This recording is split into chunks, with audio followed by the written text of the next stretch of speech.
Good evening and welcome. I'd like to call to order the Pittsylvania County Board of Supervisors work session Tuesday, May 21st, 2024, 3 p.m. Board meeting room 39 Bank Street, Southeast Chatham, Virginia. Ms. Kazee, would you call the roll, please? Yes, sir. Mr. Bowman? Here. Mr. Dudley? Present. Mr. Height? Here. Mr. Ingram? Present. Mr. Whittle? Here. Mr. Tucker? Here. Mr. Dalton? Here. Moving to item 3, agenda items to be added. Are there any items to be added? No, sir. All right. Thank you, Mr. Hunt. Moving to item 4, I'll entertain a motion to approve the agenda. So moved. Motion by Mr. Tucker, second. Second. Go ahead. Vic's got it. All right. Second by Mr. Ingram. Any further discussion? Not hearing any, we're ready to vote.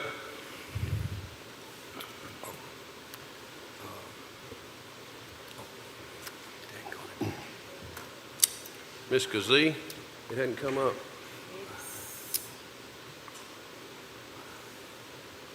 I don't have anything.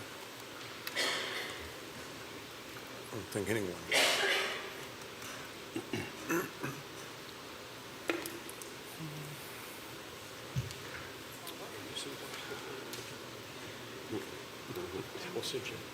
Yeah.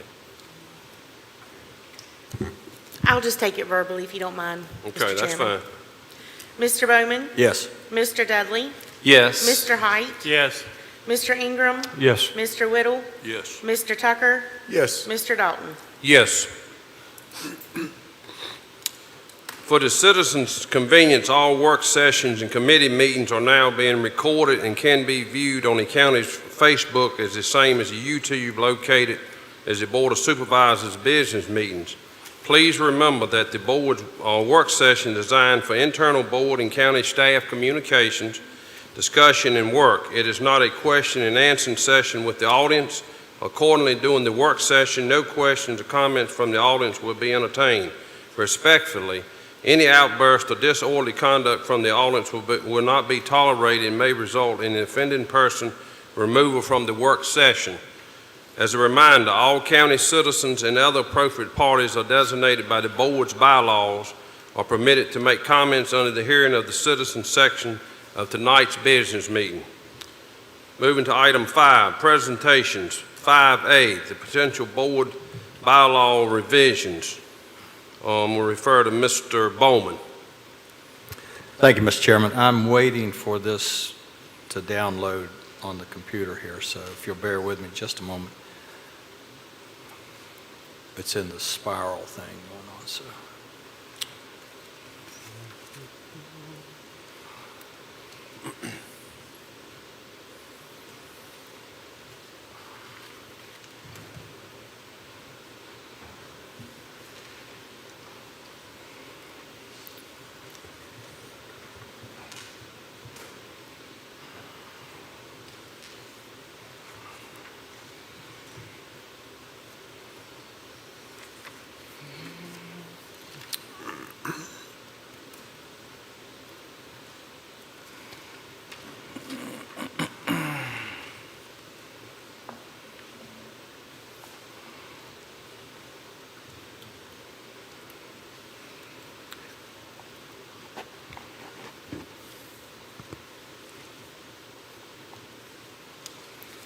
Come on.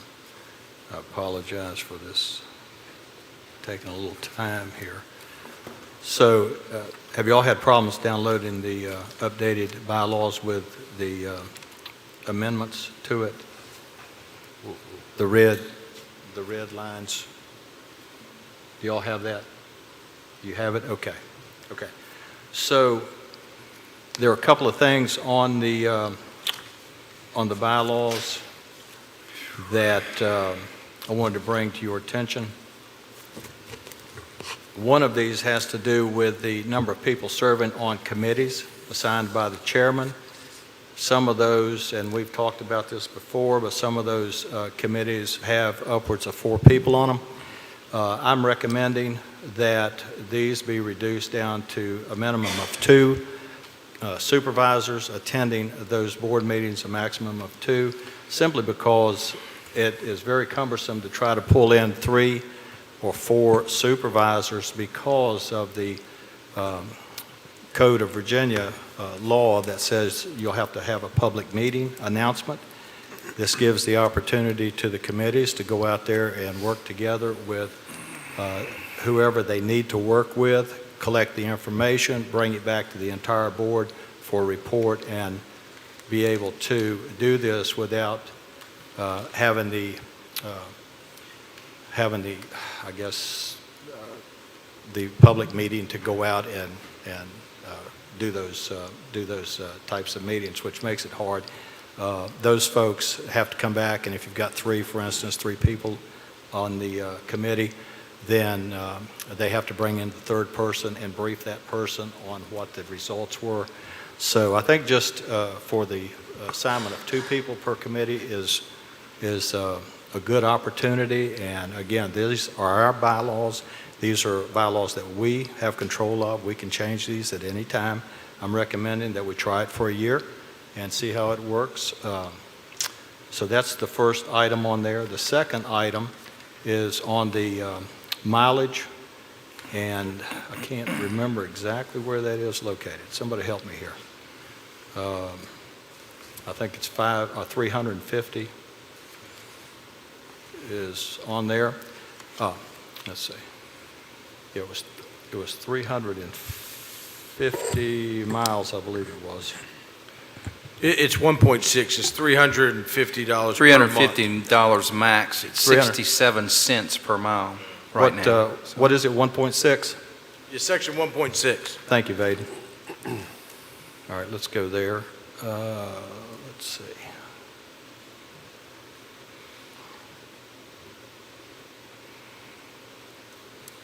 Board benefits, that's, okay. It's under the board benefits. Board benefits shall be governed and or approved or amended by the Code of Virginia.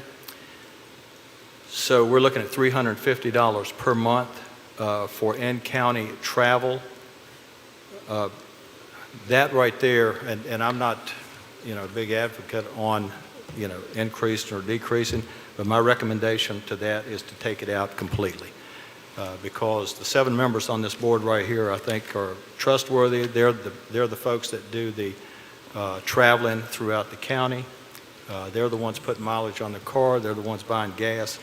And I think just taking that out so they don't have to account for that is what I would recommend, and not increasing it to 500, not decreasing it, not leaving it alone. Just take it out completely.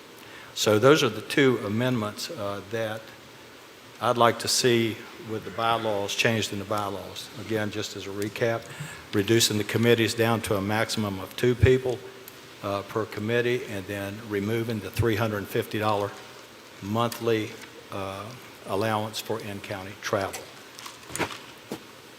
So, any discussion on that? Any questions? Yes, sir, Mr. Chairman. Mr. Dudley, go ahead. Yes, sir. Thank you, Mr. Chairman. Mr. Bowman, Yes, sir. I was thinking that, let's talk about the mileage for a little bit. I think our max right now is $350. I know I just did mine for the month. For last month, I just did it yesterday. And was you not before saying you wanted to increase it to $500, or what did you say? You just said something about removing it. Tell me. I did. Early on in the budget meetings, Yes, sir. I asked that we increase it to $500. Okay. But there again, I don't see a need to increase it to $500. I think just leave it open and let the supervisors submit their allowances every month like we do right now. We turn those in to the deputy clerk and let the deputy clerk go ahead and calculate those and send them to finance for payment.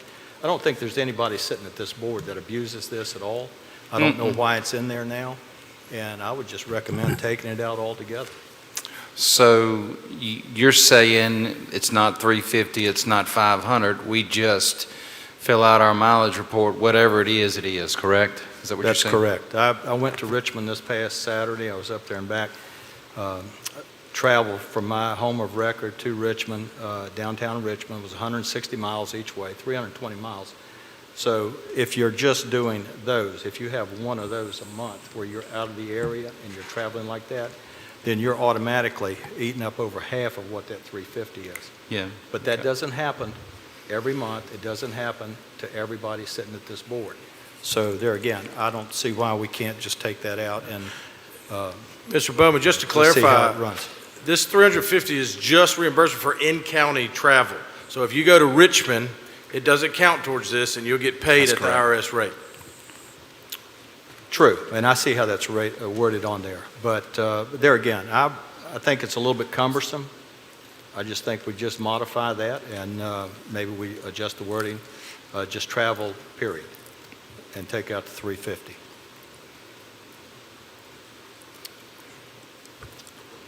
Discussion. Thank you, Mr. Chairman. Thank you, Mr. Bowman. Mr. Dudley, you have anything else? No, sir. Okay. More questions? No, sir. No. Any further questions for Mr. Bowman? Mr. Tucker?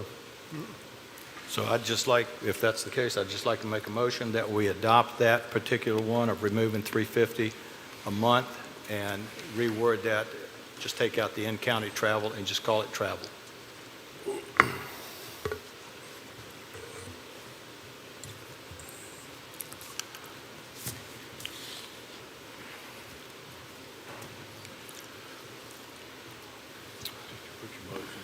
Any further discussion?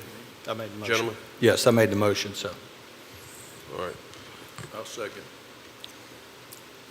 I'll second. You'll second it? Yes, I will. Well, it's just a recommendation to the full board. We're not really making a motion.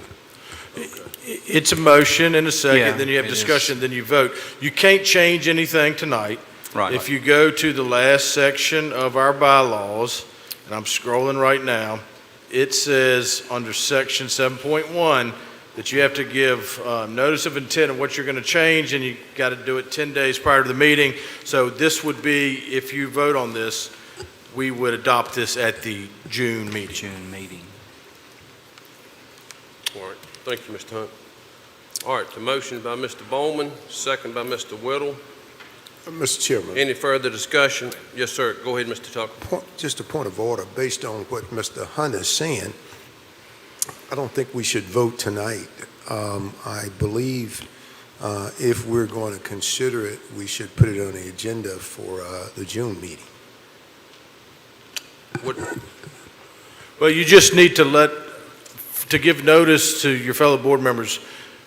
You just got to have a motion about what you intend to change, and then we'll act on it and vote on it at the next meeting. So if it's just to remove the phrase "shall be in reverse," you would remove up to 350 monthly. It just would be just reimbursed for monthly travel.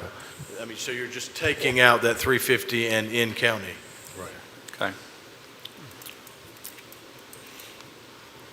so now, Mr. Hunt or Mr. Bowman, he was talking Yes. about taking it out and making it unlimited?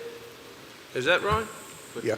Yep. No limit on it? 500 we was discussing. I'm sorry. Yes. Mr. Chairman, last time we did discuss this, and correct me if I'm wrong, Mr. Bowman, but you put a cap on it then of 500. Now you want to remove all and just do your travel reports.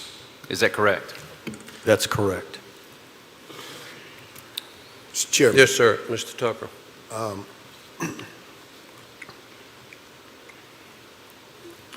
I'm not trying to be obstinate at all. However, I am,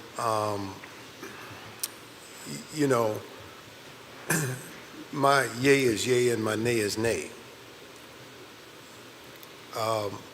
The legislative committee met, and we vetted this during the legislative committee, and we took no action, and the majority of the board was not in favor of that. So therefore, I'm not going to support the change.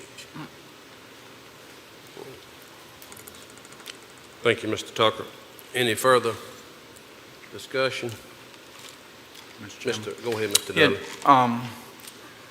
Generally, for the public's edification too, mine runs really close to the limit, maybe a few dollars over. And, I feel mine out and I know what the max is, but, and I try and get it in on time. So I'm good with where it's at.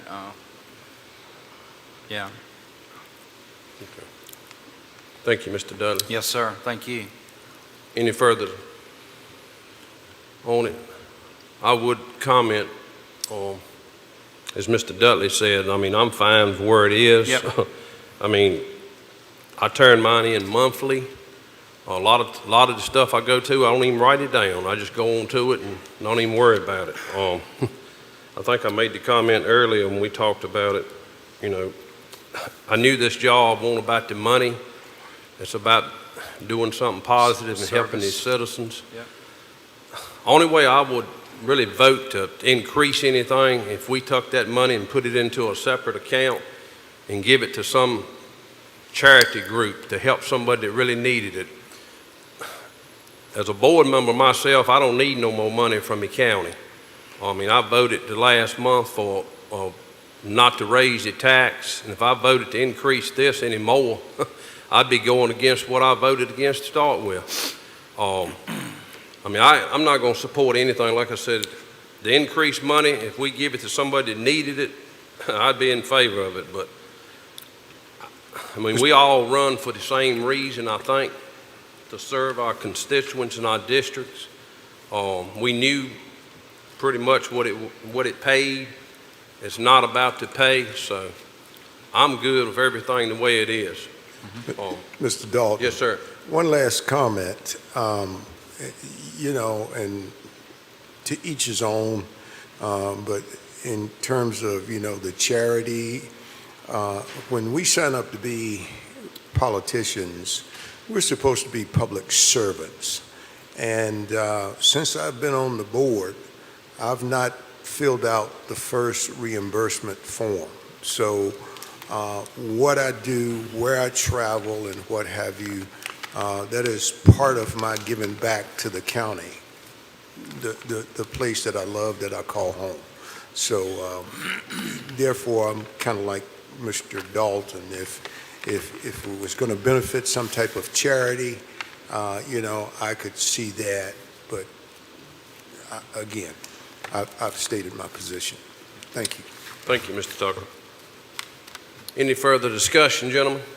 Mr. Chairman, let me just make Yes. one final comment here. Yes, sir. I think the people understand the expense that's incurred by the Board of Supervisors here.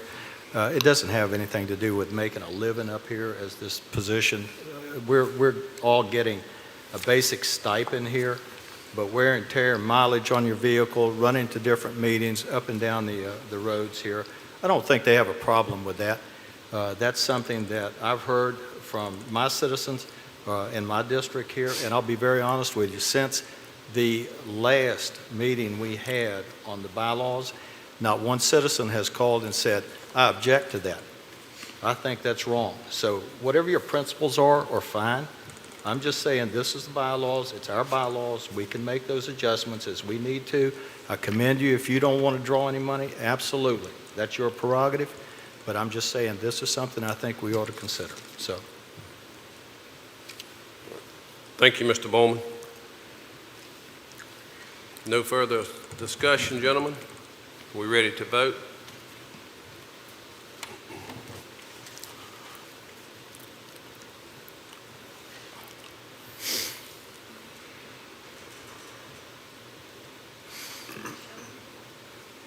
Hadn't come down yet.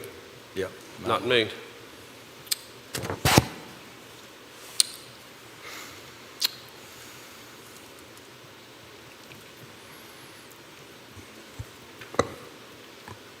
Showing a couple votes, so I get the ones that verbally that it's not showing, if that's okay?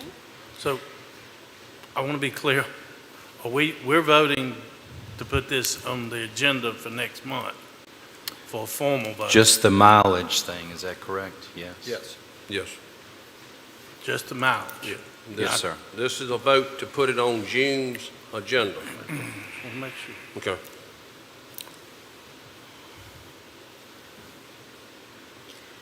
Mr. Dudley, No. Mr. Height, Yes. yes, On the agenda. Mr. Dalton, No.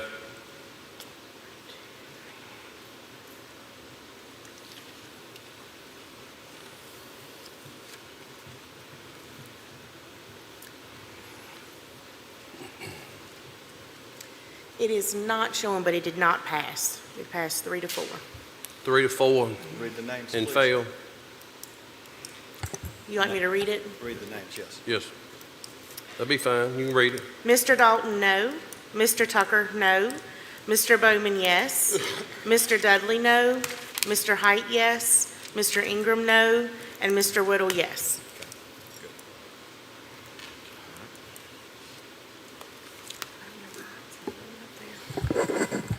All right, we're moving on to item 5B, salaries and compensation. Mr. Chairman, just a moment. I Yes, think we were still talking about the committee assignments of 2 people.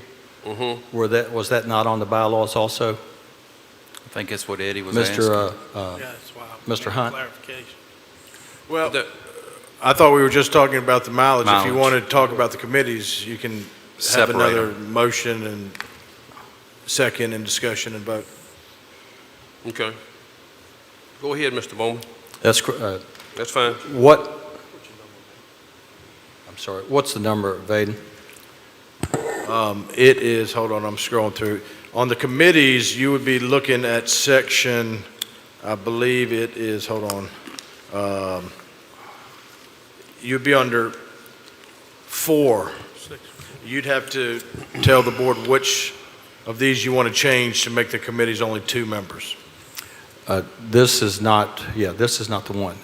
What I'm looking at are the committees that are assigned internally. For instance, Personnel Committee, It's, Finance Committee. okay, so you just want the standing committees are detailed in 4.1A through D. 4.1. Yes, those are the ones. Okay. So the Finance Committee, Personnel Committee, Property Building, and Legislative Committee, are those the only 4? Those are your only 4 standing committees. Okay. All right, so of those committees there, my recommendation is to make those committee assignments there limited to 2 Board of Supervisor members. And it just becomes, like I said before, it's just cumbersome when you've got more than 2 on there because of the Virginia Code of having 3 or more. You have to have a public hearing, a public announcement of a meeting. So I'm recommending that of those 4 right there, we limit it to 2 people on each one of those committees.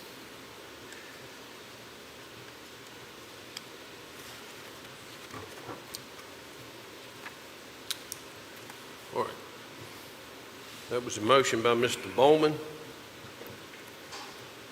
A second? Yeah, I'll second. All right, second by Mr. Whittle. Any discussion on the motion, gentlemen?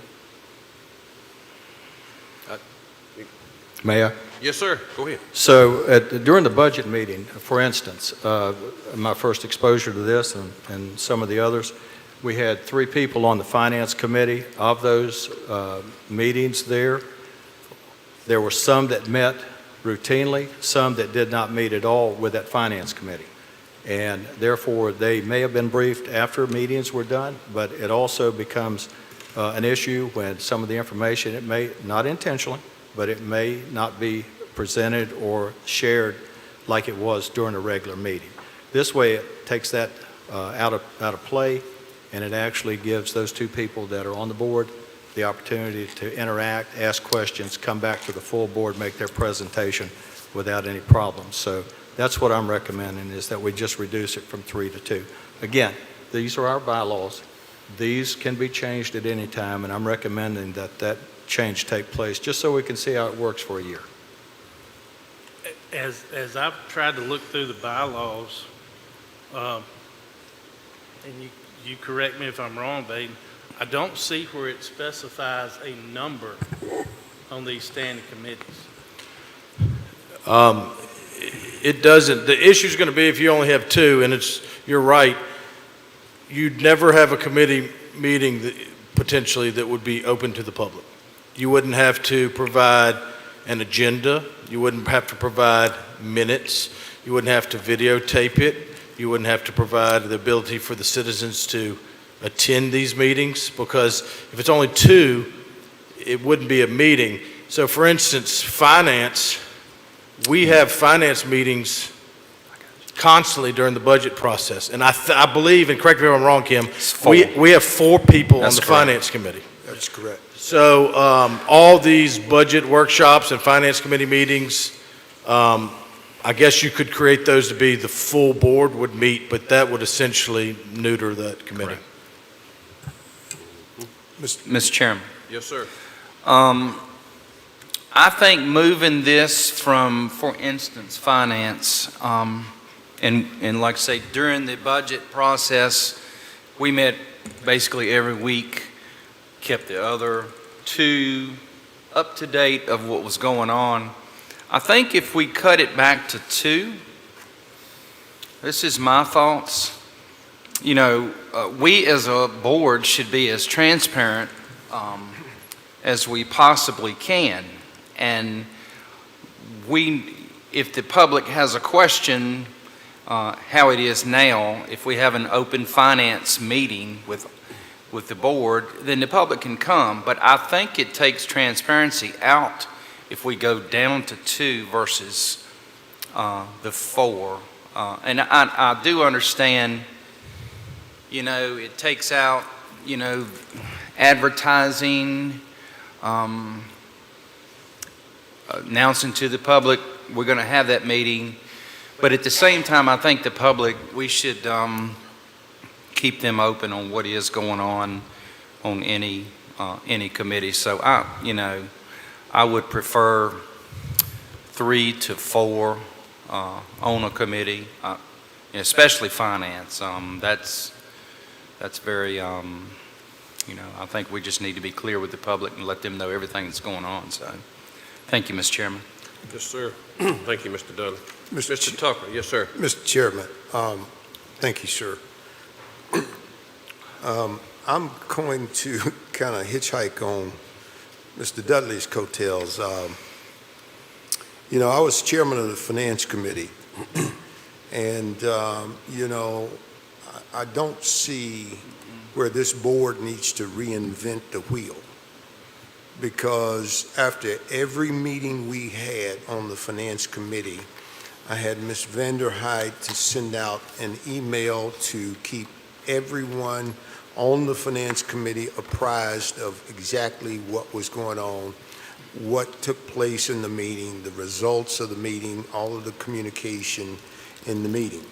Now, if we reduce a committee down to 2, kind of like the previous issue, we talked about that in the legislative committee, and, the majority of the people or the supervisors on the legislative committee did not support this effort to change these bylaws as a whole.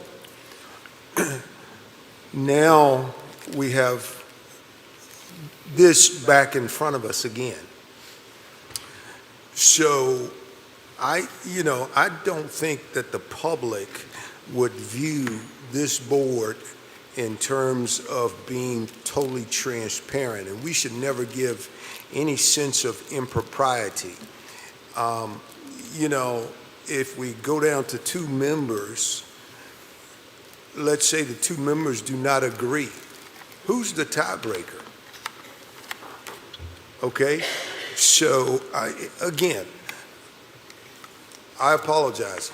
I'm not going to support the motion, and I will again state the fact that the legislative committee met and we went through this. The majority of the legislative committee did not support this. This should not be before the board. And I do apologize, but I am all about respecting this board's time and respecting the public's time. So I don't know why we keep bubbling this issue back up. Thank you, Mr. Chairman. Thank you, Mr. Tucker. Any further comments or Chairman, discussion? And I'd just like to say, and Yes, sir. Mr. Tucker, I appreciate everything you've said there. I think it's our opportunity. We can bring this back as many times as we'd like, because I think as we uncover information, it needs to be dealt with by the board. That being said, I would just like for you to identify one time where you had a full Finance Committee meeting and all 4 members were present during your Finance Committee meetings. Mr. Chairman, Yes, sir. thank you, sir. Mr. Bowman, with all due respect, sir, with your plethora of experience, I'm sure you should be aware that we did not have a full Finance Committee because it would have to be advertised. And, I mean, you know protocol. So I appreciate the question. So I'm going to be a gentleman and assume it was a rhetorical question. Thank you, Mr. Tucker. Any further comments or discuss? Mr. Yeah. Height, go ahead, sir. Yeah, I'm gonna say something. Yes, sir. Not often.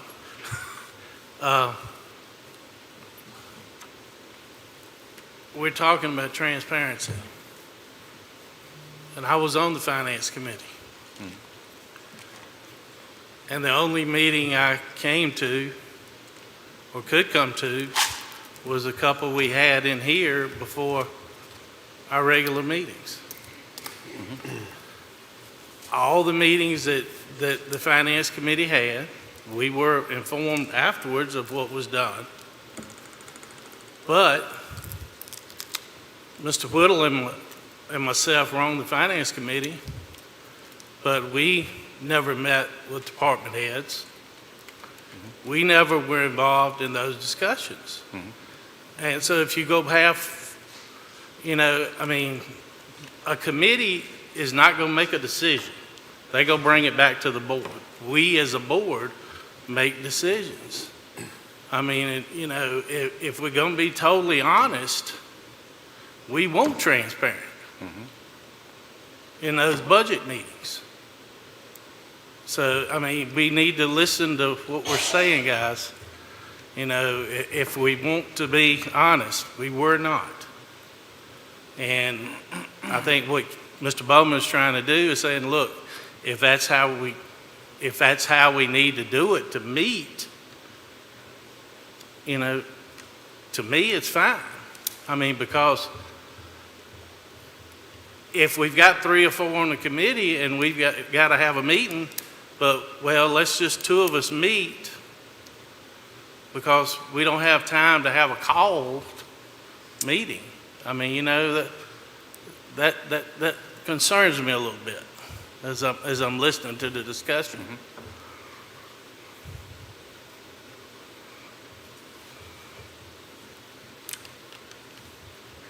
Is that it, Mr. Hunt? Thank you, sir. Any further comments, Mr. Dudley? No, You sir. have one? Okay. You got anything? Well, probably the finance is the only one that really meets that's outside of when we're going to meet in here in the public. I mean, if it needs to be, I guess we can just set it up. If it's 4 people, just have to have a public meeting every time you have a budget meeting. But it's good to have those 3 and 4 members on those committees. The more input you get, the better. I mean, yeah. I mean, it's good to have somebody if you're going to make a recommendation, to have a tiebreaker. And again, when we meet and don't advertise, we're not letting our citizens know about it. So that's where the transparency part comes in. We need to let them know that we're going to have a meeting. So in order to do that, you got to have those committees with more than 2. So I understand that too. But I understand what Mr. Bowman's saying too, that if you want to get the information, so if we need to do that, then maybe we need to have everybody at the finance meeting. Any further comments or questions? Mr. Chairman, just to Yes, sir. follow up on that. Of these committees, right, every one has more than 2 people on there. And it's been, I mean, these are important. Finance, personnel, we just went through a personnel change here recently. Property and Buildings and Grounds, we voted on a number of items in our budget where the Property, Buildings and Grounds Committee is going to have to sit down and determine what's next on some of these buildings.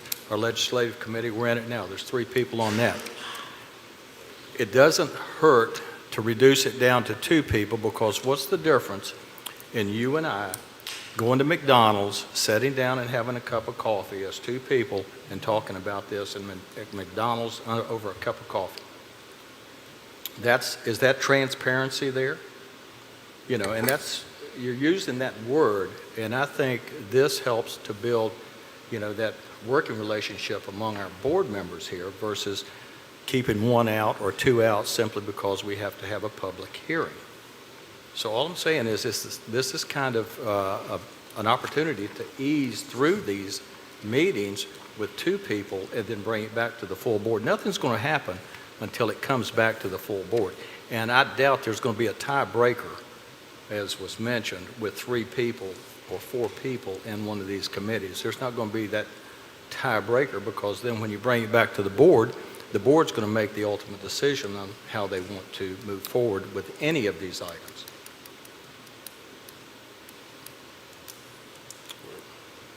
Thank you, Mr. Bowman. Any further discussion? All right, we're ready to vote, gentlemen. Ms. Holly, Ms. Kazee, can you get it to come on for us? Should be up. Not mine. Not mine. I don't have You anything. good, Mr. Dudley? No, sir, I don't have anything. I don't have Chairman. anything. What, Mr. Chairman, over here. Yes, sir. Look, what are we voting on? Pull your mic over so I can hear. Do what now, Mr.? What are we voting on? To put this on the June Okay, agenda, okay. okay? Yes, sir. Yeah, you're voting on to edit section 4.1 and put it on the June meeting and provide notice to potentially change, where you would add verbiage in there that these 4 standing committees would be only 2 individuals on the board.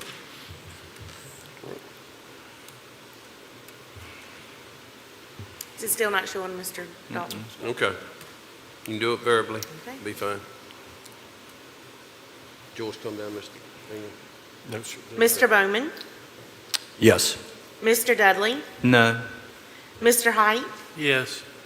Mr. Ingram? No. Mr. Whittle? Yes. Mr. Tucker? No. Mr. Dalton? No.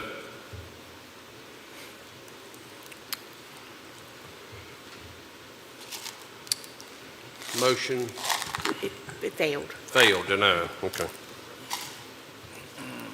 All right, moving on to item 6, Staff Committee and Constitutional Office Reports. Mr. Chairman. We need to go to 5B. I think you skipped 5. Okay, I'm sorry, I did. Sorry about that. Moving to back to presentations, I'm sorry. 5B, Salaries and Compensation of various board and commissioners for FY, that's 2021, should be 24, 25, draft resolution. It does have 21 through 20. Mr. Bowman again. Yes, sir, Mr. Chairman.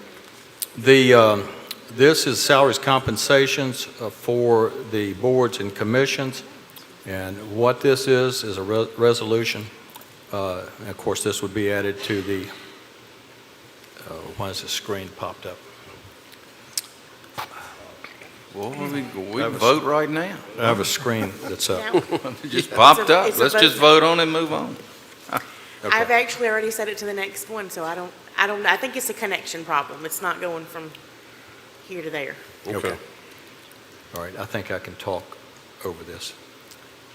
So what this is a salaries and compensation resolution for the board members. The amount is left blank in there. It lists what the chairman, by code, by Virginia code, the maximum that he can receive is $10,800. The vice chairman, $10,200. And regular board members receive $9,000. What I'm proposing here, and this will not let me scroll down, so Ms. Holly, I'm going to have to do something to scroll down past this, but the vote item deal is blocking me. I can't scroll.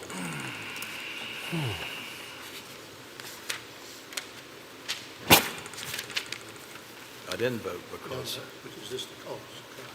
yeah, this is the current one, so.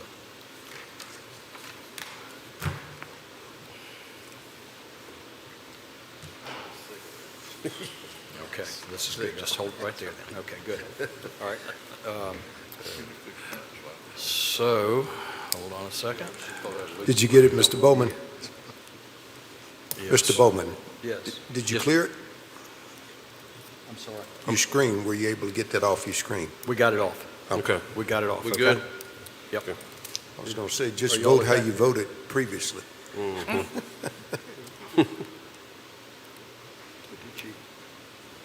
Okay. I just hit something and moved it up. Are we good now? Okay. Are we good? Everybody good? All right, I apologize for that. So what I'm proposing here is, again, this was during the Finance and Budget Committee meetings, and so I brought this back before the board. I've actually talked to some board members. We'll see how they vote. But based on this, board members attending special and budget work sessions will be compensated at a rate. We leave it blank per meeting. Board members will be compensated for attendance at other chairman-appointed board, authority, or committee meetings as detailed by the board bylaws that they have been appointed to. This does not affect those special committees that we just went over, the personnel, the bylaws, the finance, those. These are the committees' assignments that are outside of the Pittsylvania County boards. These are ones like the Utilities Commission with Danville, or the West Piedmont Planning District, or the RIFA, things like that, that board members attend on a regular basis. What this does is compensate them for their particular attendance at these meetings. I've done research around our adjoining counties. They do the same thing. They pay upwards of $150 per meeting, and that would be Campbell County, Halifax, Henry County, those counties there. So they're paying this. So what we're proposing, or what I'm proposing here, is that we put a number in there where those, and board members, you all see your highlights there, put a number in there as to a rate we could agree to for these particular meetings.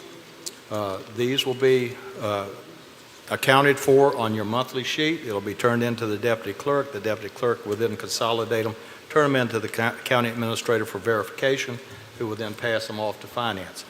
Ms. Vanderhyde gave me a number which I don't think has changed from last year's budget, that the line item for the Board of Supervisors is $66,000. Is that still correct? So that's no change from last year. This would increase by adding this, and we just did some quick math on this, somewhere around $14,000 to $16,000, which would add up to just over $80,000. And as I've done my research there, this is probably less than most of our department heads make. And you've got 7 people sitting up here that are attending these meetings. So that's my proposal here, is to put a number in there that the commissioners, supervisors can be paid when they attend these meetings. And this would not go into effect until the 1st of July. And again, Mr. Tucker, I apologize for bringing it back again. I know that we talked about this, but I think we had a lot on our plate when we were talking about the budget. And so this gives everybody a chance to look at it again. And again, this was briefed during the budget cycle. I did not receive one call, one email, one text message that was pushing back on this. I think the citizens understand how much time is dedicated by this board and by every individual up here. And again, it's a small, minor compensation to the boards for these meetings. And I will remind you that of the board members sitting up here, 3 board members up here are serving on committees right now, and they're in paid statuses. So this becomes a fair thing also. And so there's 3 already on paid status. They attend 3 different committee meetings once a month. and the others do not. And so I think in order to be fair, equitable across the board, that we go ahead and compensate all of these committees that the board members attend as it's presented in our bylaws. That being said, that's my motion. Thank you, Mr. Bowman. All we have to do is decide on a number. It's a motion. Do I get a second? Yeah, I'll second it for him. Second by Mr. Whittle. Any further discussion, gentlemen?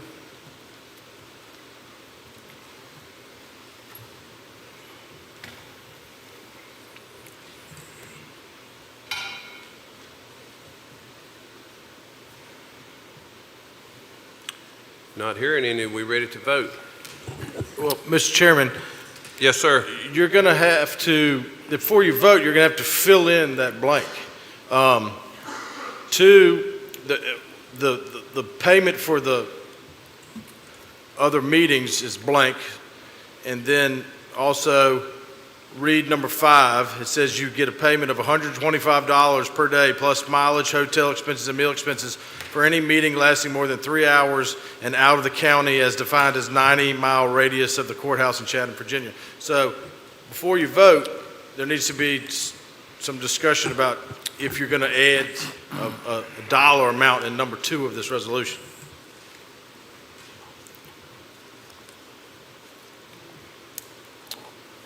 Mr. Chairman, I'll add it. I recommend $125 per meeting.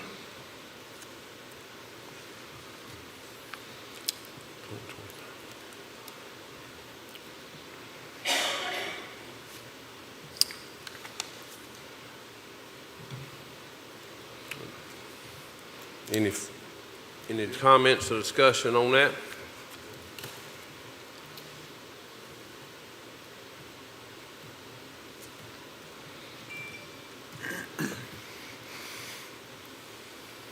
Yes, sir.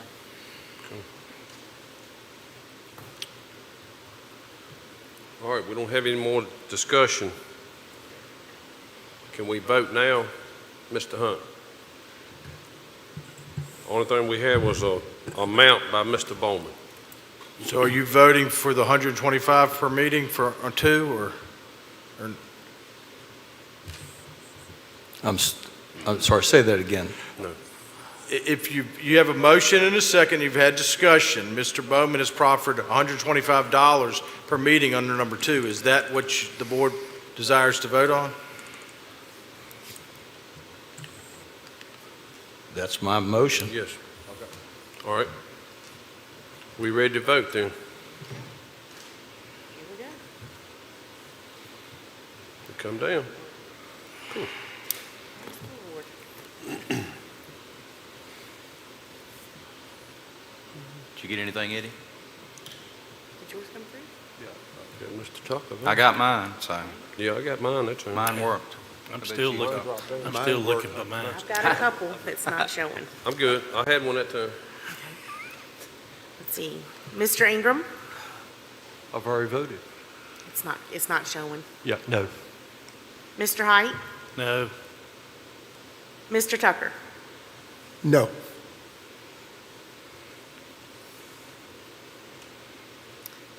That failed 2 to 5. 5 to 2. Okay. All right. We're moving on to item 6A, the county charitable donations. Mr. Arnold, it's your turn, sir.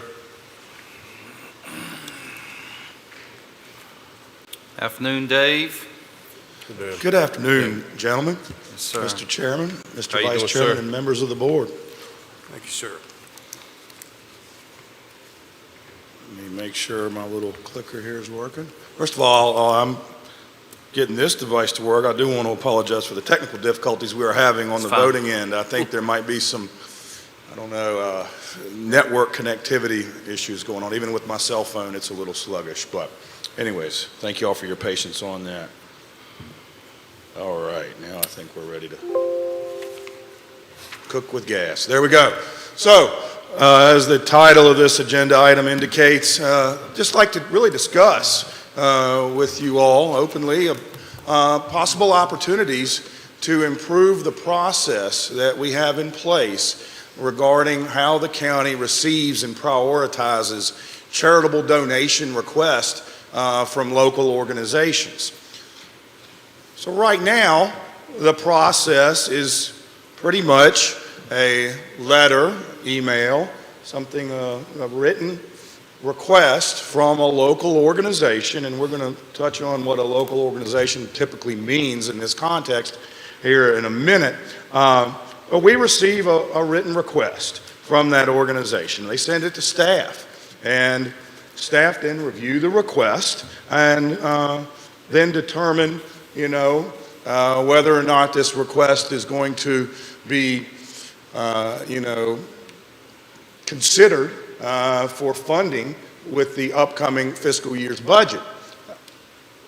Currently, previously filled requests or organizations that have received donations from the board in the budget generally inadvertently get preference, I would say. However, moving forward, what we would like to discuss is an opportunity to implement a process where the board actually has an opportunity to review any and all requests that we receive in a systematic manner, in an inconsistent manner and comprehensively to ensure that every single request is handled in the same manner. They all have the same level of detail. Every request has the same opportunity for consideration by this governing body. And what we believe that if we formalize the process and standardize it, what that hopefully would do is increase transparency to a large extent, and also increase engagement with the board and between the board and these local organizations. Before I go on to the next slide, in fairness to our finance director, I want to just say, did I depict the current process well enough, Ms. Vanderhyde? Okay, cool, because I really haven't been involved with it firsthand. I just, a lot of this stuff kind of happens behind the scenes, and, but it's important to know kind of where we currently are to see where we may want to go. So a few items to consider. One is the timing of request. Pretty basic and straightforward. Many requests come to the county towards the end of every calendar year, and that's preferred. We want to stick with that. And in fact, we want to pin that down and probably formalize it that all requests must be received by December 31st. Why? Because that's what aligns with our budget season and budget calendar, you might say. The organizations who, can submit requests, I like to use the phrase quasi-governmental organizations. What we mean by that are organizations like Danville, Pittsylvania County Community Services, Pittsylvania County Community Action, the Southern Area Agency on Aging. Those are examples of some quasi-governmental organizations, and also nonprofits as well. And then what I'm proposing, or what we're proposing as staff, is that we possibly adopt some type of a formal request form. And we're going to share with you in a moment, just an idea of what such a form might look like. And then, as I've already alluded to in the previous slide, the board would be able to receive this full body of all these requests and can review them and prioritize them accordingly. Certainly allow for opportunity for the requesting organizations to present an overview or a summary of their request in their organization and possibly successes and challenges that they faced in the past year. And we already see that to a large degree with our community organizations. They do like to come and provide updates to this board. What we would do is possibly just allocate time within the work sessions at the beginning of the budget calendar, so probably like January and maybe even into February, so that you all are fully aware of what the request entails and can ask any questions. All right, well, this slide is very fine print, and I apologize for that, but I'll be happy to just kind of spell out the fields on this form. So obviously the name of the organization, the point of contact information for them. Then we would ask for, need to spell out the requested amount and state the why. What is the justification for this request? Or possibly provide like an impact statement. What will, if the board funds this request, how will it impact this county and its residents and the community? And then background information about the organization too. So maybe possibly including the mission statement from the organization. Or, what are some of the key projects that this particular organization has been focusing on in the past year or so. And then there's a section for staff to fill in information about, hey, if the 501c3 status is relevant, has that been confirmed and verified by staff? When did staff receive the request and so forth? So this matter's fairly straightforward, but what we believe is if we formalize the process, it will help ensure that all these requests are handled in exactly the same manner to the fullest extent possible, and will also help to promote alignment with our budget calendar, and then we know what we're working with as the budget process moves forward until it's approved in the springtime. So happy to answer, and myself and staff are happy to answer any questions or address any comments you might have. Mr. Chairman? Yes, sir. Dave, have there been complaints from outside agencies about not processing any of their requests, for instance, during this budget cycle? To my knowledge, and Ms. Vanderheide just confirmed, no, there have not. Okay. So the second question then would be, do we have a cutoff date for when these agencies submit their request? Because I know each year, there's a number of them that like to submit, but as long as they know what the cutoff date is, we don't have them coming in arbitrarily throughout the year, so they all know when to submit. The ones that we normally deal with from year to year, I will send out, if you all have provided a donation in the past, I will send out notification to them that the period is open for them to submit a request, and that request is due by December 31st, which is the deadline for our regular departments and anybody that would like to make a request of the Board of Supervisors. And if we get a request that has never been provided by you all in the past, I got more of those this year than I have in the past. And so that's why I felt like you all needed to see all of those, because I don't think it should be up to staff in any kind of way to make that determination. So that's why you saw it this year. We've really not done that in the past because we only had like maybe one or two. They weren't large amounts. And usually we're in a situation where we don't have any extra money to really give. And so anybody that makes a request of the Board of Supervisors, they do receive a letter either to the affirmative and the amount that they were given, or they will get a letter just saying thank you for your interest in Pittsylvania County. Feel free to, submit donation requests in the future, but we were unable to provide a donation this year. So Okay, they get something one way or the other. Okay, very good. Thank you. Thank you, Mr. Chair. You're welcome. Any further discussion? Any further questions?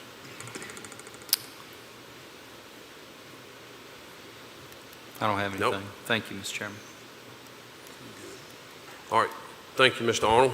Ms. But just to Vanderhyde? confirm, are you all okay with us continuing to move forward with this Yes, I am. proposed Yes, process absolutely. improvement? Absolutely. Yes, Okay. sir. Yeah. Great, thank you. Well, And as these people fill them out, you will share them with the board to see who it is and what they're asking for. absolutely. Sounds good. Absolutely. All right. Thank you, Good sir. deal. Thank you all very much. Thank you. Yes, sir. We don't need any movement on this, do we, Vaden? Just No, continue on. so Kim and Dave, you intend to craft some policy you share back with the board has Correct. deadlines and That's right. protocols. And so at a future meeting, really, Yep. this is not important till preliminary. You're going to bring something back at a future work session that they Yeah. can eyeball about the protocol. Okay, It has a much greater level of detail. Yep. Yeah. got it. Yeah, that That's sounds good. All right. Thank you, Mr. Arnold. Thank you, Mr. Chairman. All right, moving on to 6B, financial updates. Ms. Vanderhyde, you're already up there. Yes. Welcome. And before I start my updates, I have not introduced to you our new employee in finance, and he is with me today. It's Garrett Van Allen. You all have seen him, I'm sure, at a couple of the budget meetings. Didn't feel like I had a forum to really introduce him, but we are certainly thankful. He is our new finance and budget analyst, and so he will be taking deeper dives into what's been spent. He's going to really learn the process of budgeting as well as auditing. I mean, we have a lot that we're responsible for in finance, and so we're hoping that he'll learn all there is to know about government finance and really love it and embrace it just like we all have in finance. But we are thankful that he is a native of Pittsylvania County, graduated from Tunstall High School and Averett University with a degree in accounting and criminal justice. So he has done a great job. He started March the 16th. So just so if you see his face, that's who he is, Garrett Van Allen. Welcome. Welcome aboard, Thank big you. guy. And with that, I'm going to start with these finance updates. We've just got a few this afternoon. We have a couple of items that you all will be making decisions on this evening that I felt like you needed a little more in-depth information about. Wrong way. So we're going to talk about the financial management policies that we have currently. Those policies are just a set of different policies that are put together to provide you all guidance to make good, sound decisions when dealing with financial matters. And so those policies are to be reviewed by you all every 2 years, and the last time they were updated was February the 22nd, 2002. So it's just a few revisions that I feel like need to be made at this time, and some of it is just to make things a little bit clearer. So the first policy that I would like to request a change for are regarding our reserves and fund balance. Currently, on pages 3 and 4 of that policy, it states that our unassigned general fund balance is not to be less than 20% of the general fund expenditures for the preceding 3 fiscal years to address natural and man-made disasters and to offset budget fluctuations. So what we do is we take an average of the last 3 years of expenditures. And I just think it would be more clear if we use the most current audited general fund expenditures, because that's what we've actually spent, and that way we can know, from one year to the next. So right now, that amount stands at about $17 million if we use last year's audited June 30 general fund expenditure total. So that's the change that I would like to make, and it's in 2 different places that it basically states the same thing. That second bullet point talks about paying back your fund balance if you were to use your fund balance for any unforeseen emergency need. And we would just be using that same standard. It would be 20% of the most current audited general fund expenditures. So that 3 preceding years, fiscal years, that needs to come out as well. So we're not doing that. You have to pay it within 2 years. So that will be the only difference. You need to change it to the most current audited general fund expenditures. Any questions on that particular item? Yes. Mr. Chairman, Yes, sir. so this policy hadn't been reviewed, maybe I didn't hear it right, since when? February 2022. So 2022. Yes. So we're right on course for where we're supposed to be. I think Okay. you stated, I think you stated 2002. Oh, 2022. Yes, Sorry. yes. Yep. Okay. Yeah, definitely make that correction. Yeah, that's 22 years. Yeah, that's the regular way. We try to be a little bit better than that. So the question, the other question I've got is our fund balance. You've got 20%. What's the state require? Usually it's between 20 and 25% is Okay. what our auditor said is the general rule of thumb. Okay, so our current fund balance stands at, At June 30, it was at $34 million. Okay, so we have 17 million, then that's basically at our discretion. Correct. Okay. Correct. All right, good, thank you. Okay. Mr. Chairman, Yes. Yes, sir. Ms. Van der Hyde, Yes. to that point, just for my own clarity and so that the remainder of my colleagues are clear, in that fund balance, even though we have, what was the number, 30 4 million? million. 34 34 million. million. But that is constantly moving up and down during the course of the year, so share that with us, please. Correct. So at June 30 every year, you know, when the dust settles, they've put everything back to June that needs to go back to June. We've taken all of the money that we received prior to June 30. You know, a lot of our citizens like to pay their taxes in June and not have that burden on them at Christmas. So we actually take those revenues out of that figure because it is prepaid. It's something that really doesn't belong to us yet. So at June 30, that's what the figure was. But July 1st, when we turn the page, we start making expenditures again. And so we have, our high points are at June, and they're at December. You know, when you've gotten your tax, basically you've gotten your paycheck for the year, those twice a year times, in June and December. So, of course, our low points, we're really at a low point now. You know, end of March, before the bills go out, you start trending down from December. And then once May hits and the bills hit the street, then that figure starts to trend up for May and June. And then again, it does the very same thing in August and September. And it starts trending back up until you get those payments in for December. But that's just to kind of safeguard you all so that you make sure you do have a healthy fund balance. It does drive your credit rating. And just to give you a little blip on that, Fitch, who is one of our rating agencies, they are changing their scorecard and how they score localities. We are on the list to be reviewed. That does not mean that we'll be downgraded, but it does mean that they're going to look at us and they'll ask questions. And some of those questions that they ask us are beyond our control. Like, you know, population, you know, is it trending up, is it trending down? It's of no fault of anybody's that we may be downgraded. And, but definitely anything we can do to safeguard to keep, you know, everything else looking good, we want to try to do our best to do that. So that's part of the reason for that. Any other questions on reserves? The second policy that we want to make changes to would be, let's see, our capital asset policy. This is a brand new policy that's never been a part of this policy manual. And we heard from our auditors last year that probably our threshold for adding capital assets to our asset inventory was a little low. And they recommended that we put that value at $20,000 because inflation has gone up so much. We still do need to keep and maintain great records when it comes to federal funds because right now their threshold is $5,000. But this is just to put it on our fixed asset listing and what we depreciate for the county. And so they provided the guidance to help us craft this. It actually it gives us better guidance that we had before. We just use kind of general rule of thumb. How many years would you depreciate a building for?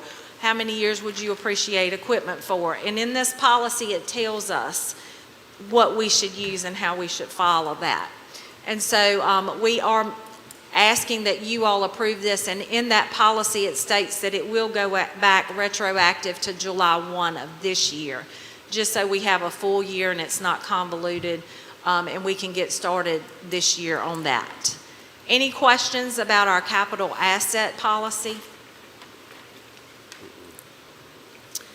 The next item and the last item that needs revision is our debt management and policy. And this was reviewed with you all a little bit in that January meeting, the very first finance meeting that we had with our financial advisors, PFM. So our debt ratio currently just states that we will not exceed 3% of our market value of all taxable property, and that stands at about $165 to $66 million. If we incurred that much debt, it would probably be more than we can handle financially. So we wanted to put another safeguard in, and basically that safeguard is to say that our debt service will not exceed 10% of our general fund expenditures. For the 2025 year, I think it was at 9%. And so we want to maintain that so that we don't put too much burden on our citizens for debt in our general fund. Also, we would like to exclude the school items that are covered with the 1% sales tax revenue stream. We're kind of following suit with how the city of Danville handled their 1% sales tax. Because we will be borrowing those funds, but we'll have a separate revenue source, it will not be part of your general fund and should not be part of this debt ratio. So those are the two adjustments that we would like to make as far as debt management is concerned. Do you have any questions about that? And certainly you'll review it in 2 years, so if something needs to change with that, and this is the norm throughout the state. I did check other localities and what they are doing to make sure we're in line with everybody else too. We're not asking for something that's out of the ordinary. But it just places a little bit more safeguard on you all. Any other questions? So those policies you all will vote on tonight. They're just on your consent agenda. I don't think it's anything that should give you pause for concern, but certainly if you have questions, you can pull that from the consent agenda and we can talk about it again tonight if we need to. The other item that I wanted to go over was the literary fund applications. And just to give you all, especially our new members may not be aware, but the 1% sales tax referendum was passed in November 2022, and the funds received from this additional tax is to be used for school construction projects. We have that money housed in a separate fund. It is in an interest-bearing account to make sure we maximize on the most money that we can have for those school projects. And we do have a dashboard on our website that you can track that money as it comes in and as it's spent. So you can direct citizens if they're interested in what's going on with that, exactly where those funds are being collected and spent out. So we started collection of these funds in July of 2023, and I think I've mentioned to you all before, the state does not give you those funds right away. So we collected in July. They run 2 months in arrears. So we didn't start collecting until September of 2023 into our coffers. And to date, we have collected a total of $2,350,915.48 and have earned interest of $26,385.81 for a grand total collection of $2,377,301.29.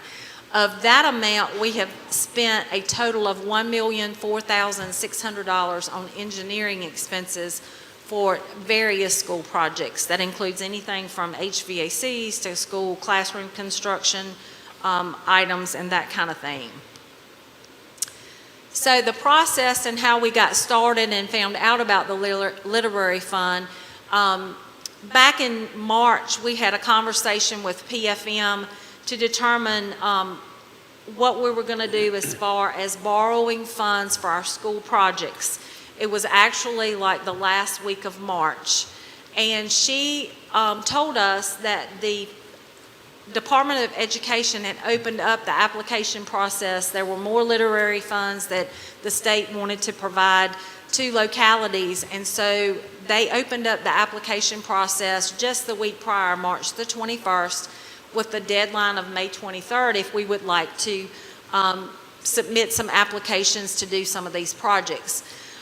We would be eligible for a 2% interest rate if we were to do that, and you know that's unheard of at this time. We would never be able to go to the market right now and get a 2% interest rate. So we definitely wanted to do that. What started this conversation is the fact that we wanted to do safety vestibules starting this summer. The estimate that we were using for those safety vestibules were about $3.5 million. When the bids came in, they were over $6 million. We're not collecting money at that rate of speed, so we knew we had to do something. One thing we found out, though, in this process, that if you have put something out to bid, you cannot apply for lit loan money because you've already started the process. So we will still have to do something with those safety vestibules.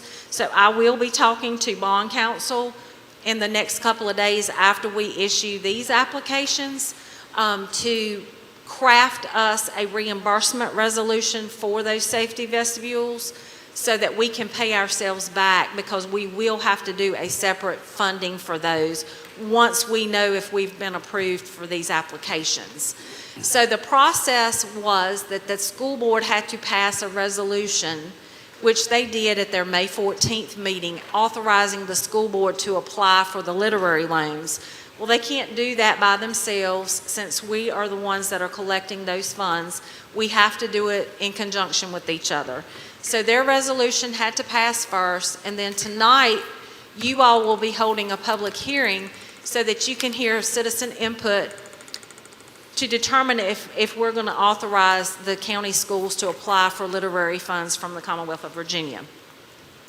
So the list of applications total $26,486,278, and they are for Kentuck Elementary. There are 12 classroom additions that total $10,792,290.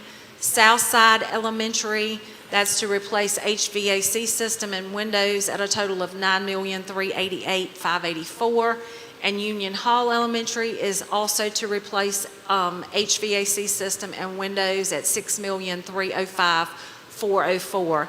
I just found out today that we have been awarded a grant to help with Southside that's a little over $2 million, which is great. But at this point, these are just estimates.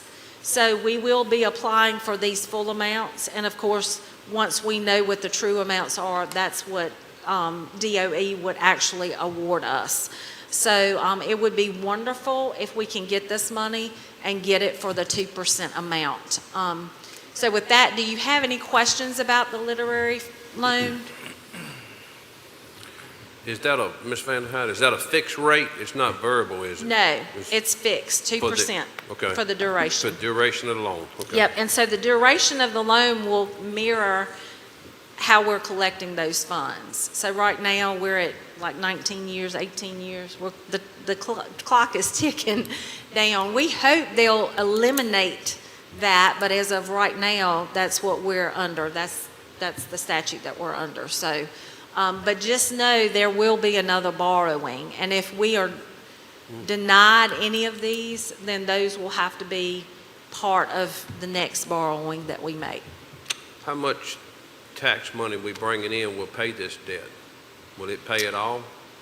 Yes. The payment? Yes. Okay, well, yes. The debt, we should not go beyond what we have monies that we're taking in. Okay, Right. well, good. So all of our school construction needs for the foreseeable future should be covered with that revenue stream. 1%, okay. All right, thank you. Mr. Bowman. So, Mr. Chairman, Ms. Van der Heide, if you'll go back to that last slide, have they already done requests for proposals for these to see what the cost, where did they come up with these numbers? And the other question is, the vestibules, are they included in this or are they separate? And the third question is, how's this going to impact on our debt service if we borrow this money? Well, if you'll remember, the revision that we just talked about, we're removing these projects from that debt ceiling because we have a dedicated revenue stream that will pay the debt. So it shouldn't affect our debt service because the debt service is going to be covered with this money that's coming in. Okay. And so, no, the safety vestibules we could not apply for because they had already put them the proposals had been received and they had been awarded. And as such, we didn't even know at that time that this opportunity was even here for us. We didn't even start really investigating it because our original estimate was around 3.5 million for those, and we thought we could just pay cash for the safety vestibules. But when it became $6 million, we thought, well, let's check and see what we need to do to start the process of borrowing funds, because we knew we had those projects as well as the classrooms. And so they had put those bids out on the street for these 3 projects. Okay. But they had not been opened yet. Good. So Good. we had not awarded them, and these are just estimates that were put together by the school board building and grounds director. Okay. All right, good. Thank you. Mr. Chairman. Yes, sir, Mr. Tucker. Thank you, Mr. Dalton. Ms. Van der Heide, I just want to commend you for finding us some 2% money in these types of economic environment. And yes, we're crossing our fingers, but that's great work. Yes. Any other questions? Now, this will be a public hearing, so it'll be separate tonight for you all to hear citizen input. I would hope nobody would complain about a 2% interest rate, but we definitely want to hear what our citizens have to say. One last point of emphasis, Mr. Chairman. Yes, sir. Chairman. Yes, Ms. sir. Van Heide, would you please, timing is going to be of the essence. Tell us again when the drop dead date is. We have to apply for this 2 loan. days. So hopefully, I think Ms. Worley came up and brought a copy of her resolution that was signed by her board. There are documents tonight that must be signed by our board and gotten back to Trace, Ms. Worley. Ms. Worley is actually going to make those applications to DOE. We do not have to snail mail them anymore. We can actually upload them, and she is planning on doing that tomorrow if we get all of our signatures in. Okay, great. So we have worked very hard, and I definitely want to commend the school board. They have worked super hard, and I know that they are trying to do the best they can with the money that they have and try to maximize every dollar. If there's dollars that they can find from somewhere else, they're going to use those so that we can utilize these monies for something else. So they've done a great job. Thank you, Ms. Van der Heide. Any further questions from Ms. Van der Heide? All right. Thank you, Ms. Van der Heide.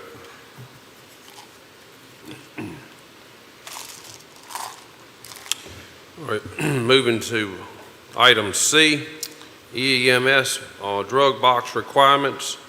We got Mr. Chris Keys and Kelsey. Welcome. Good afternoon. Thank you for allowing me to come up and speak. We want to discuss really just the basics of the drug box policy and the new changes that are coming out.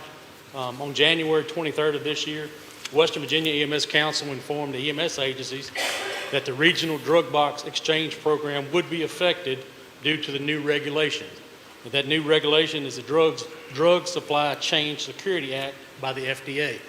And all this is accountability for those drugs that we administer. This impact would mandate EMS agencies across the Commonwealth to apply for their own controlled substance registration and DEA license to be in compliance with the new regulation. This regulation requires agencies to have a secured pharmacy room with security features, a secured lock box on each ambulance. So to tell you a little bit about how it works in the past, when somebody would dial 911, the ambulance would respond. They would determine it's an advanced life support call, so they would administer those drugs. Well, the drug box was supplied by Western Virginia EMS Council. The drugs in it was supplied by the hospitals. So everything's working good. You transport that patient back to the hospital. Those drugs are now charged to that patient. Well, in the Accountability Act, if you get the drugs from one hospital and you transport that patient to the other hospital, they've lost control of where those drugs go. So you lost that accountability chain. So one thing that was changed was the drug box was assigned to each hospital. So depending on your location in this county, your drug box was assigned to either SOVA or Central. So if, say, Brosville transported a patient to Eden, to UNC Rockingham, that patient would be taken care of at that hospital, but they would still have to go back to Sova Danville to exchange a drug box for the accountability part of it. This new setup and new rules and regulations is going to make it to where the agencies are responsible for that. So what has happened is the committee has been formed. All 12 agencies in the county are a part of it. They've met and discussed the things that's needed, proposed a lot of stuff, and Casey's going to cover some of those changes. I think they meet again tomorrow afternoon, but really it's just to keep y'all informed and if y'all have any questions about the policies now. Okay? Thank you, Mr. Key. Good Well- evening, gentlemen. So, like he said, the Fire and Rescue Commission set up an ad hoc committee. Each agency has one representative along with myself. And during the first meeting, we basically just discovered and ensured that everybody understood the new regulation that is being implemented through the FDA.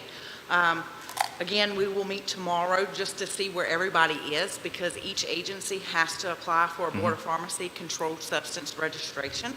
And then we have to see about equipment. This is going to cause a financial strain on the volunteer agencies. Just speaking on public safety's behalf, this is going to cost us $35,000. That is building us a pharmacy room. That is the security measure in the pharmacy room with the alarm system, cameras, and then our security device on 6 of our ambulances. So $35,000 for us, it's going to be extremely expensive for the volunteer agencies as well. But we'll meet tomorrow and discuss where everybody is. We are providing support with them, helping them with filling out their application process, providing them guidance documents. Also, Western Virginia EMS Council is touching base with the volunteer agencies and public safety as well, and they are another resource for us to kind of guide us to get where we need to be. The deadline for all of this is November 27th, 2024. So only 6 months or less by having everything done. And we still have to apply for our DEA license. All agencies will have to be inspected, and then we have to order our medications. Any questions? Any questions, gentlemen? I don't have any. Good job, Casey, so far. All right, thank y'all, appreciate it. Thank you, sir. Thank you, Chris. Item 7, business meeting. Do we have any business meeting discussion, Mr. Hunt? The only thing I want to make you aware of is we intend, with the board's blessing, to add to consent tonight, as discussed at the employee awards meeting, I believe it was last week, in order to be consistent with the Virginia Supreme Court and a token of appreciation and a good morale boost for the employees, Chairman Dalton asked that the employees be granted an additional vacation day on Friday, July 5th of this year. July 4th, we're already off. That's a Thursday. So if that's okay with the board, we intended to put that on consent for you to approve that at tonight's meeting. Yes, sir. Do we need to vote on that, Mr. Hunt, or just consent? Just consent's fine. Yes, sir. I'm good. Yes, sir, you do. Yes, sir. Good. Everybody good with it? Yeah. All right. We good. Thank you, sir. Good, Mr. Bowman. Mr. Chairman, Yes, sir. before we close the business meeting, Yes, sir. right here, I'd just like to say in front of you is a packet that I brought back from Saturday's meeting with VACO. And at your leisure, you can take a look at it, but I'll briefly go over some of the things that were covered. And they really pertain to us, which would be, it'd be good if you took the time to go ahead and read through that, and I'd be glad to explain it to you one-on-one if you got any questions. But the budget workshop was great. It was very informative. They also had a session on working with constitutional officers. I see the sheriff out there, and they actually mentioned the sheriff working with sheriffs and making sure that we had a good networking relationship going. Planning and land use was a good topic, and then the K through 12 public education was very informative. We talked about education and general government issues.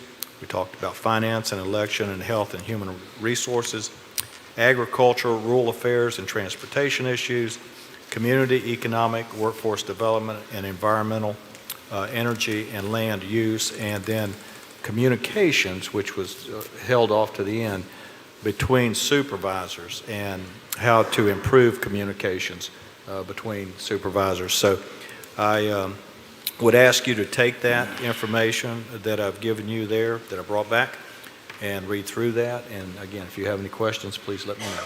Thank you. Thank you, Mr. Bowman. All right, moving to item 8, closed session. Mr. Hunt, will you read us into closed session? Yes, sir. We have 3 closed sessions tonight, and I will detail them now before your vote. First one is consultation with legal counsel employed or retained by a public body regarding specific legal matters requiring the provision of legal advice by such counsel.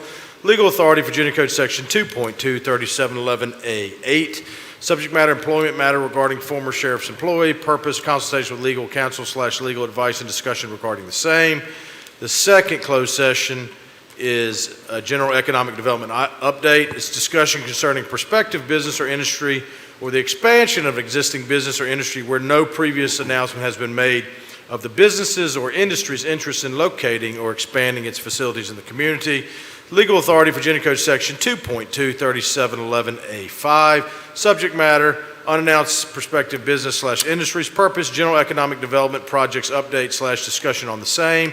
And our third and final closed session this afternoon is personnel, discussion, consideration, or interviews of prospective candidates for employment, assignment, appointment, promotion, performance, demotion, salaries, discipline, or resignation of specific public officers, appointees, or employees of any public body. Legal authority, Virginia Code Section 2.23711A1. Subject matter, county administrator / interim county administrator hiring / search. Purpose, review, and discussion of related next steps. It's now appropriate for a motion, a second, any discussion to go into closed session on these 3 identified matters. Thank you, Mr. Hunt. I'll entertain a motion to go into closed session. Make a motion to go into closed session. Motion by Mr. Height, second. I'll second. Second by Mr. Whittle. Any further discussion? Yes, sir, Mr. Chairman. Yes, sir. Let's just be clear on this. This is going to be Mike Taylor coming in. Is that correct? Mr. Hunt? That's my understanding, yes. Okay, Mike Taylor, and then Matt will give us an update. Okay, that's what I needed. Thank you, All right. Mr. Chairman. Thank you, Mr. Dudley. Any further discussion? If not, we're ready to vote. I'm going to go ahead and get those verbally. 'Cause Okay. We're having issues. That's fine. Mr. Bowman? Yes. Mr. Dudley? Yes. Mr. Height? Yes. Mr. Ingram? Yes. Mr. Whittle? Yes. Mr. Tucker? Yes. Mr. Dalton? Yes. All right, gentlemen. Closed session.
you read us back in? Go ahead and read it. Mr. Chairman, I will now certify closed session, please.